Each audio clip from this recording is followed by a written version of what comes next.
Welcome to Gothic Poetry Slam 2. I'm your host, Bill Robertson.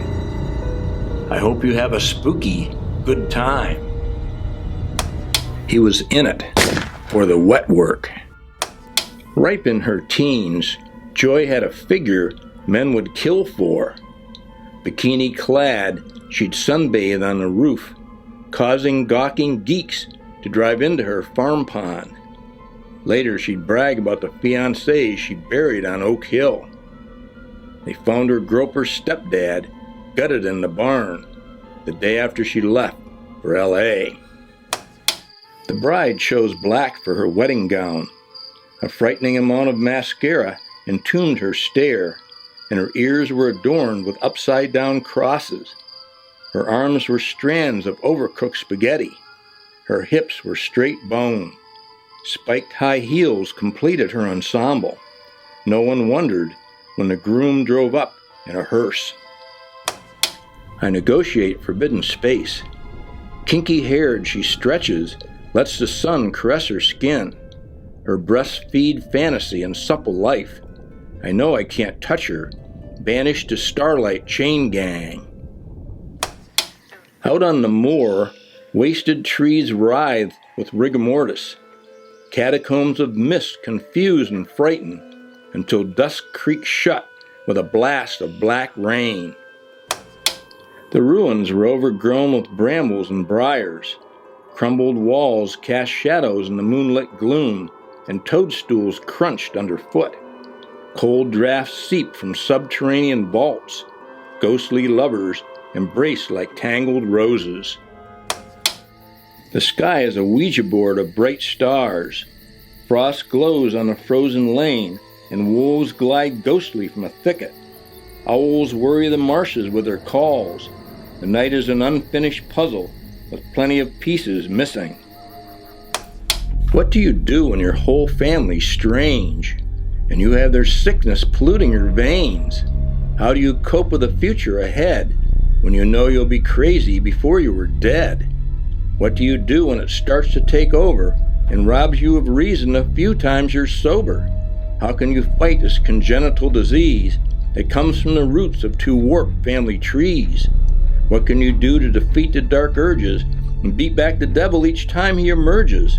How can poor Madeline escape what will crush her, imprisoned in a place like the vile house of Usher?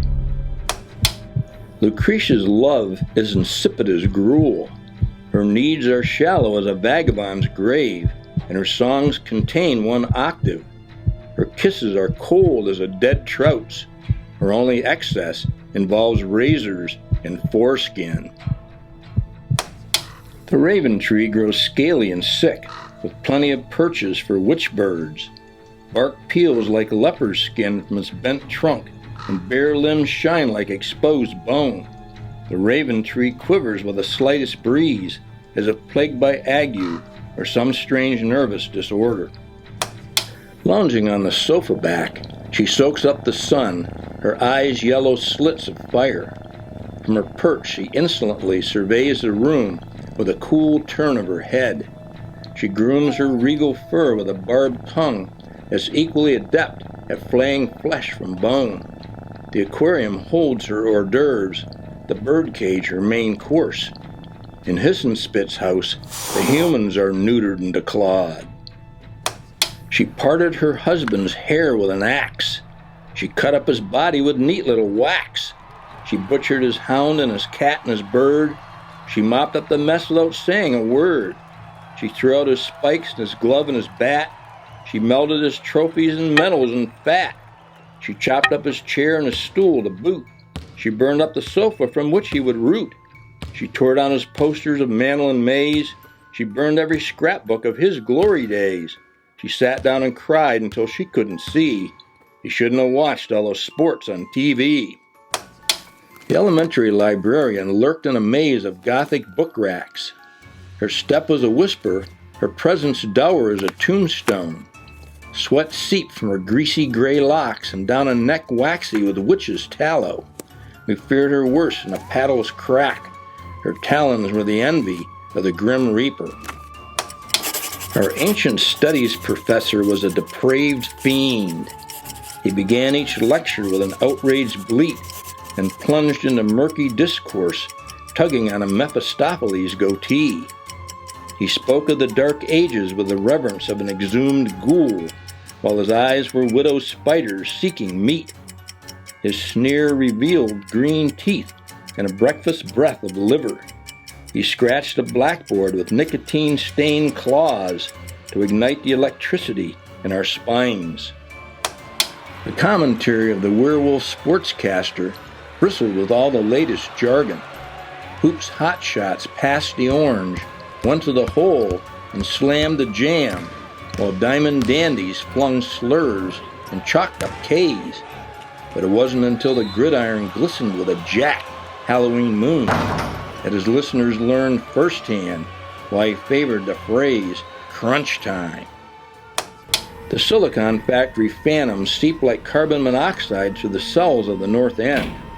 Furnaces lost loads at his passing, and slice scrubbers screeched like maimed mechanics. Technicians scrambled as the air conditioner belched frost. Brittle laughter jumbled gauges and froze the time clock at 0 hours. Fog hangs thick in bare black trees, blood-curdlingly yours. The third phase of the 13th moon brought madness to our race. Every soul was out of tune and time confused with space. Insane we screamed for 13 days, then everything went black. There's rug burns on my stomach, and there's blisters on my back. Mini-marts attract monsters at 2 a.m.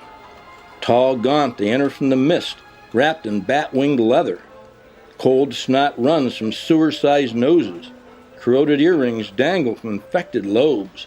They hover in the cigarette aisle, jingling pockets full of strange European coins, or root through the frozen food cases as if seeking out a dead friend.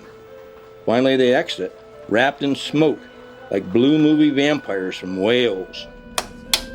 The finger sandwiches were delicious, but not nearly as good as the whole hand.